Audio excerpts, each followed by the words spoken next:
ఈరోజు దేవరా గురించి మాట్లాడుకుందాం. దేవరాలో ఎన్టీఆర్, జాన్వీ కపూర్ హీరోయిన్గా నటించారు.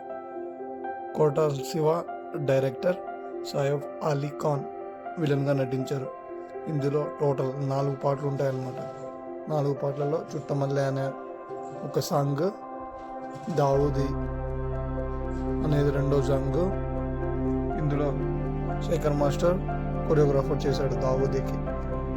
అండ్ 3వ సాంగ్ వచ్చి రెడ్ సీ, 4వ సాంగ్ వచ్చి fear song, red sea song 2 Anirudh పాడారనమాట. 4 దాంట్లకి మ్యూజిక్ డైరెక్టర్. ఇందులో ప్రకాష్ రాజ్ వాయిస్ అయితే చాలా భయంకరంగా ఉందన్నమాట. ఎన్టీఆర్ 2 రోల్స్ చేశాడు, ఒకటి నాన్నగా, ఒకటి కొడుకుగా. నాన్న అయితే చాలా ధైర్యవంతుడు, దొంగ. సెకండ్ వచ్చి భయస్తుడు. దీని బడ్జెట్ వచ్చి 300 కోట్లు అనమాట. దేవర రిలీజ్ వచ్చి 27/9. ఈ సీన్ కోసం చాలా కష్టపడ్డారు. 1 డే మొత్తం షూట్ చేశారంట. రాజమౌళి సినిమా తర్వాత ఎన్టీఆర్కి పక్కా ఫ్లాప్ వచ్చింది. ఈ దేవరాజ్ సినిమాతో ఏమైనా బ్రేక్ చేస్తాడా చూడాలి. ఈ కింద కామెంట్ చేయండి.